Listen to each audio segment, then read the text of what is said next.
Welcome back to ReWired Experience Podcast, where we turn stress into fuel, trauma into transformation, and life into mission. Today, we're diving into a powerful idea inspired by the animated film Inside Out, and a moment from my own recovery after being wounded in Afghanistan, where we're going to talk about core memories, emotional beliefs, and the very real danger of trying to protect other people from pain. If you've ever felt the need to shield others from sadness, or if you'd push someone away out of fear or being a burden, then this episode's for you. I'm your host, Kyle Stoy, and let's get into it.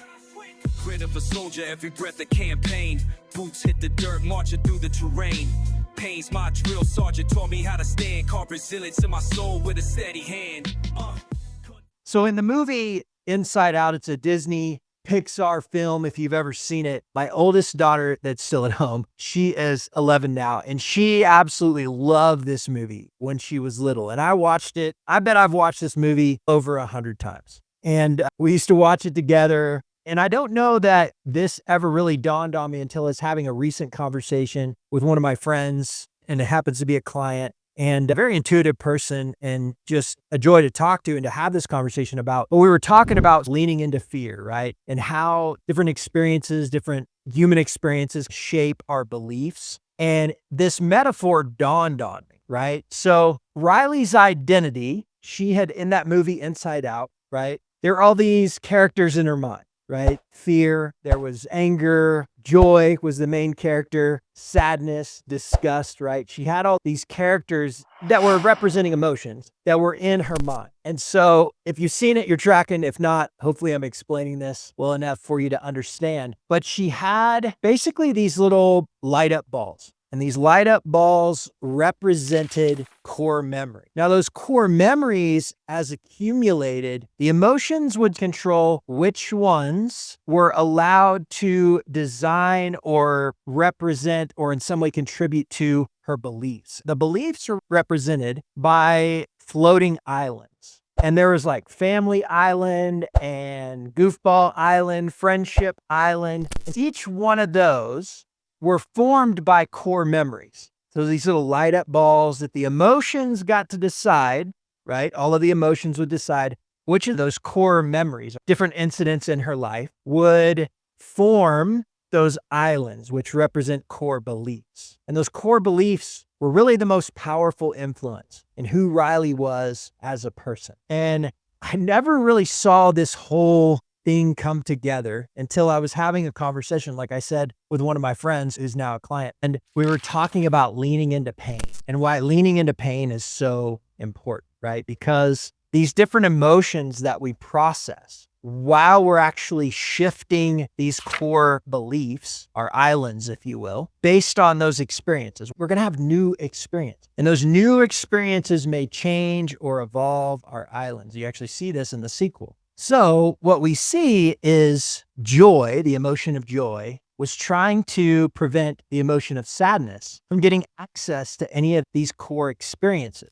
Because when she touched them, they would start to shift to sad memories. And Joy was trying to protect Riley from experiencing this sadness. And what we find later in the movie is that she learns that sadness isn't the enemy. Sadness was a really important part for Riley to start shifting her understanding of those core memories and maybe changing the way she felt about them. So from joy to sadness, to really, in this case, appreciate those memories and understand how they were shaping her as a person, to form new core beliefs, or to make the core beliefs she had already formed fit her evolving personality, who she was becoming as a result.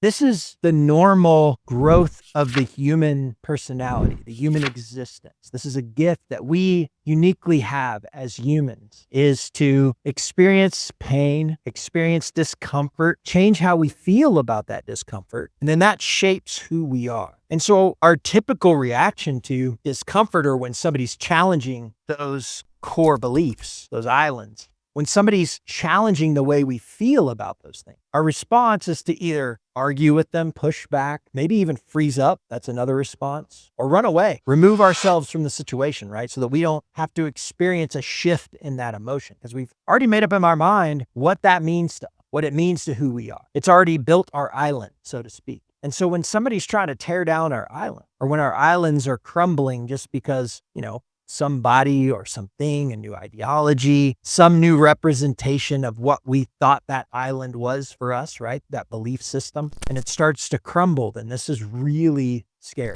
It's pressing. And that's what we see, is that in that movie, it was such a great representation of what we need to do, because in that movie, what Joy learned was that something essential was shifting from the association or that feeling with those core experiences to change the belief. And in this case, it was from a happy memory to a sad memory. And that bridged the connection, which brought up empathy and emotional maturity for the character, right? For Riley. And this is what happens for us. And if we resist it, which that's what was happening with Joy, she was not letting sadness in, by gosh, right? Like she wasn't going to turn these memories into sad memories. But that needed to happen in order for Riley, the main character, to grow in her emotional awareness, right? Her emotional intelligence. And when you resist that, then you never grow in your emotional intelligence. So that's where this movie is it's an emotional blueprint, right? Because what's true for Riley, it's true for every one of us. It's just represented so perfectly in this Disney movie.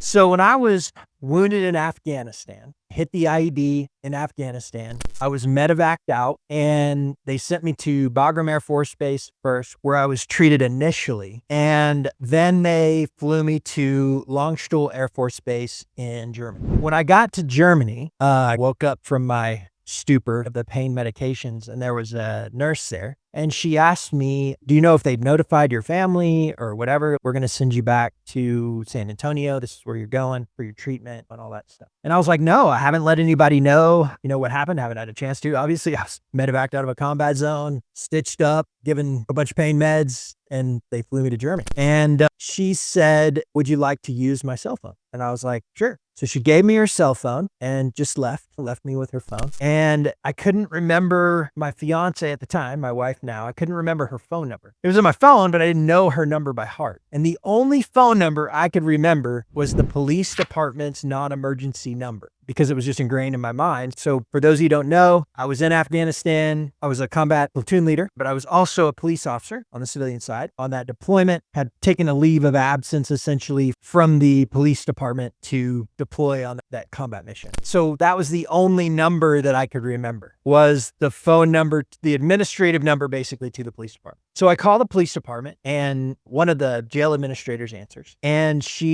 I convey what had happened. Can you get a message to whoever the supervisor is on duty and have them go over and notify my fiance so that she can head down to San Antonio and meet me there? So she did. A little bit of an emotional exchange. She was very concerned for my safety. I knew her. She'd worked there for a long time, so she knew who I was. They sent a few officers over to my fiance's house. This is her take on it, right? Like, her perspective was this. She said that when she saw it was the police department and not the army, she knew I was alive. She obviously knew something was wrong, but she knew I wasn't dead. She knew I hadn't been killed in action because it was the police department and not the army. So put yourself in that emotional perspective. So they notify her what's going on. It's early in the morning and she was getting ready to go to work. She notifies her employer, and even though we weren't married, her employer did give her family medical leave, which was amazing. So huge shout out to that company for doing that, because they didn't have to do that.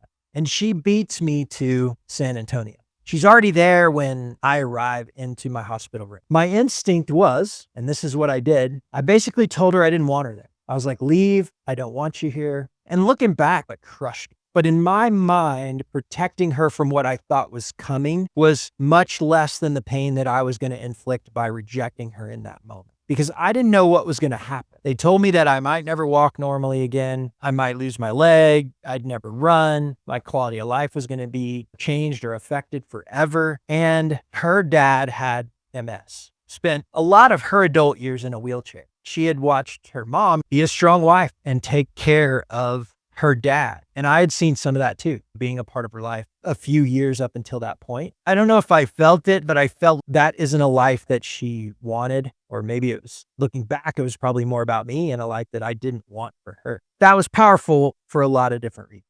I think in my mind, that was her chance to run, to give her a chance to not have to go through whatever was coming. I was trying to protect her from future pain by hurting her in the present. Because in my mind, that was a better way to handle it. That was me, like Joy in the movie, taking control of the emotions of the situation to maybe in some way prevent her from having one of these core memories that shapes her belief and hurts her for the rest of her life, something she regrets. And what I didn't realize then, but I definitely do now, is that she definitely didn't need me to protect her from the pain. Looking back, especially, like, I understand now more than ever that she needed to be a part of it. And she needed the freedom to show up and feel it. I'm not saying she didn't have some of the fears that I was anticipating or that I was maybe speculating. In fact, I know she did, as we talked about it later. But real connection is forged in, and real growth is forged in walking into that pain. And if you pull that pain away from somebody, if you try to prevent them, like Joy did, right, from experiencing sadness or experiencing fear or whatever that emotion is, if you try to protect them from that, then they will not grow. You're robbing them of the opportunity to grow through that pain, because pain is the gift in a lot of ways. I highly recommend a book called The Giver that talks about this. If we try to protect people from emotions, Joy in the movie, the character Joy that played Joy the emotion, she thought she was doing the right thing. She absolutely felt like this is what was best. This emotion felt this is what was best. I got to protect her from this other emotion. And these are the roles that sometimes we toxically can play in each other's lives. She was trying to keep sadness out of the room, just like I was.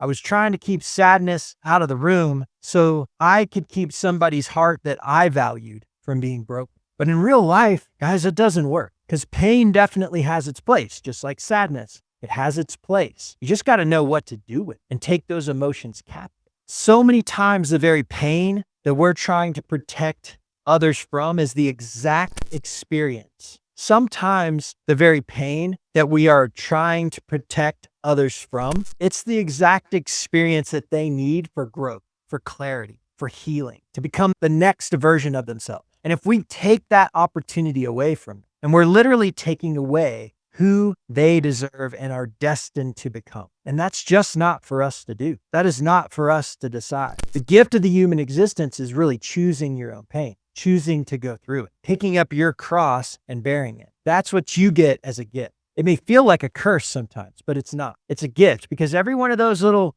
light up balls in that movie, those core experiences, they shaped those core beliefs, those cool little islands that made up who Riley really was. And when you look at it in the movie, the emotions themselves, while they're the central characters, they're not the most important part of the movie. The most important part of the movie were those islands. They were the things that we were all in the movie worried that they were going to get destroyed. Oh no, Family Island is crumbling. And that's because Joy was trying to protect Riley from experiencing an emotion that she just didn't want her to experience, because she thought it wasn't good for her to experience it. Look, guys, we don't get to rescue people from their human experience. That's not love. It may feel like it in the time, right? In the moment. And I don't know if you've ever heard the phrase toxic empathy, right? But I've seen other humans infantilized, meaning treat them like babies, other people, to try to, in the name of empathy, to try to protect them from their human experience.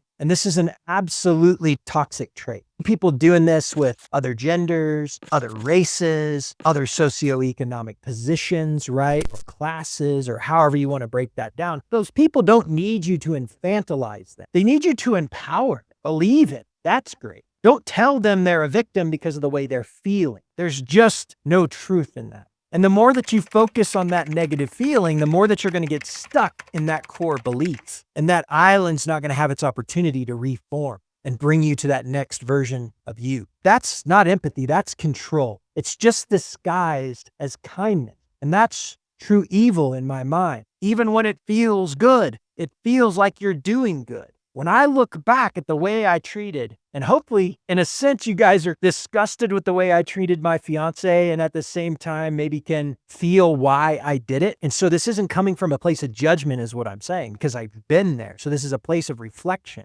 But all of us have to be very cautious about trying to protect people from their own human experience. I think sometimes the most loving thing you can do is to let someone feel it, all of it. Don't take it away from them. Let them feel it. It starts with us. It starts with us also allowing ourselves to revisit those old core memories and then ask ourselves, like, do I need to reframe this? Do I need to look at this a different way? Is this teaching me a different lesson than maybe I took from it the first time I experienced it? But you're asking yourself, can I change my perspective from my original perception of that core experience? The emotions that I associate with that memory, that time that person hurt me, that embarrassing moment that stayed with me forever, that relationship that was severed, that breakup that I've never really felt like I've got closure from. Maybe closure isn't what you need. Maybe you just need to reframe the way you feel about that moment. The way that I do this a lot of times is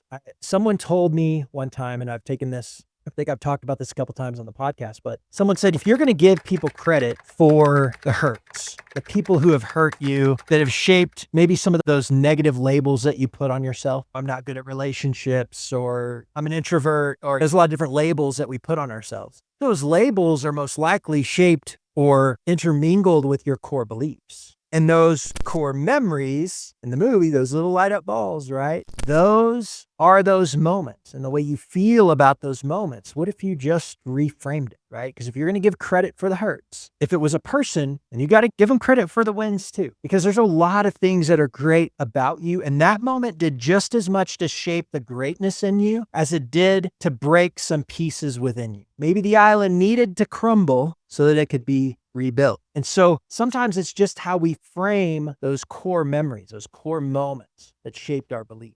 All right, so here's your challenge this week. What is a core belief you've carried that might have been shaped by a single emotional moment? And are you holding on to a belief that no longer serves you? And are you trying to take someone else's pain away when they might actually need it to grow? So drop a comment, share your story, or reflect in your own journal. And if this spoke to you, make sure you're subscribed on YouTube, Spotify, Apple Podcasts, anywhere you consume this content. And you can also join ReWired Experience community at rewiredexperience.com, where we don't just talk about healing, we do it together. So with that being said, I'm going to wrap it up. Let's take a knee, drink water, reshoot your azimuth, and Charlie Mike. We'll see you on the next episode.